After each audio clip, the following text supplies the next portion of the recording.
YouTuber terkenal Cina Li Ziki umumkan pamit dari YouTube. Penggemar dibuat terkejut. Ini alasannya. Kabar mengejutkan datang dari YouTuber asal Cina. Li Ziki mendadak berhenti. Kabar Li Ziki berhenti dari dunia YouTube disampaikan langsung sang asisten. Ia memilih untuk rehat sejenak dari dunia yang selama 5 tahun ini ia geluti. Mengutip dari Eva.vn, sang asisten mengatakan Li Ziki mulai menyadari jika dirinya terlalu menghabiskan waktu untuk membuat konten. Kini ia ingin istirahat sejenak. Tak hanya itu, ternyata Li Ziki ingin mengejar ketertinggalannya soal pendidikan. Sang asisten pun mengatakan informasi yang tak kalah mengejutkan bahwa Li Ziki belum lulus dari sekolah menengah. Li Ziki mengaku ingin menyempurnakan dirinya di mata para penggemar.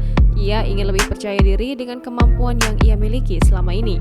Sontak, keputusan Li Ziki ini sangat mengejutkan semua penggemarnya. Mereka yakin bahwa Li Ziki akan kembali dan terus menciptakan kesuksesan. Meski tak lagi aktif menjadi YouTuber, Li Ziki rupanya tetap membagikan aktivitasnya di akun Instagram pribadinya. Beberapa penggemar pun menuliskan kerinduan dan berharap agar Li Ziki segera kembali. Jangan lupa subscribe, share, komen, dan like ya!